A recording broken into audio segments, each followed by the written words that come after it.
Hello friends, welcome back to once upon a taste and vlogs. ఈ రోజు మన recipe onion bonda ఇంట్లోనే ఈజీగా హోటల్ స్టైల్లో ఎలా తయారు చేసుకోవాలో చూపించేస్తాను.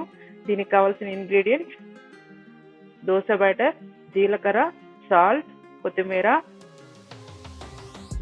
పచ్చిమిర్చి, అల్లం, ఆనియన్స్, పసుపు. చూసారు కదా ఇంగ్రీడియంట్స్.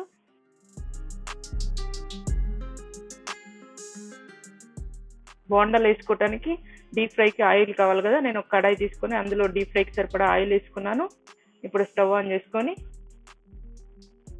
ఈలోపు మనం ఆయిల్ హీట్ అయ్యేలోపు పిండి కలుపుకుందాం. ఈ పిండిలో మనం తీసుకున్న అన్ని ఇంగ్రీడియంట్స్ యాడ్ చేసుకొని, చూడండి నేను ఎన్ని ఇంగ్రీడియంట్స్ తీసుకున్నాను. ఈ బ్యాటర్ కావాల్సిన మెయిన్ ఇంగ్రీడియంట్స్ ఆనియన్స్, పచ్చిమిర్చి, అల్లము, కొత్తిమీర, జీలకర్ర, సాల్ట్, పసుపు. చాలా టేస్టీగా వస్తాయి. ఒక్కసారి మనం ఇలా తయారు చేసుకొని చూద్దాం.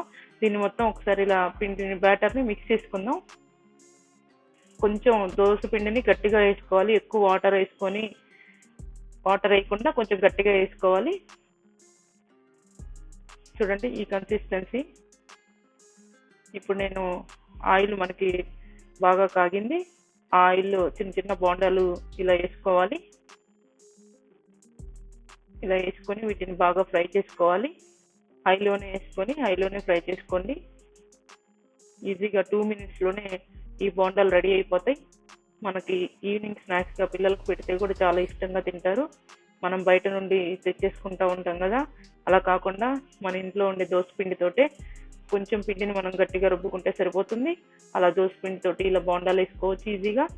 చూడండి మన బోండాలు బాగా మంచి గోల్డెన్ బ్రౌన్ కలర్లో వచ్చేసి ఇలా వచ్చేసాక మనం సైడ్కి తీసేసుకోవాలి. చూసారు కదా, నేను మళ్ళీ సెకండ్ టైం కూడా వేసుకుంటున్నాను. మీకు ఎన్ని కావాలంటే అన్ని బోండాలు ఇలా ఈజీగా వేసేసుకోవచ్చు.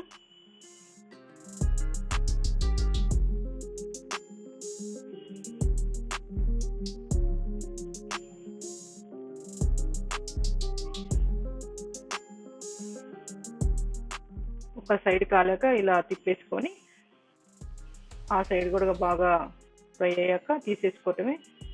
చాలా టేస్టీగా ఉంటాయి ఈ బోండాలు. ఆనియన్స్ కొన్ని ఎక్కువ వేసుకోండి, చాలా బాగుంటుంది. చూసారు కదా, ఇవి కూడా గోల్డెన్ బ్రౌన్ కలర్ వచ్చేసి ఇప్పుడు నేను సైడ్కి తీసేసుకుంటున్నాను. సో వేడిగా ఆనియన్ బోండా తయారైపోయింది. చూడండి, ఈ బోండాని ఈవినింగ్ స్నాక్గా తీసుకుంటే చాలా టేస్టీగా ఉంటాయి. మీకు కనుక మా ఛానల్ నచ్చితే please do like, share and subscribe. మీరు కూడా ఒకసారి ఈ బోండాలు వేసి నాకు ఎలా కుదిరినాయో కమెంట్ బాక్స్లో కమెంట్ చేయండి. Thank you.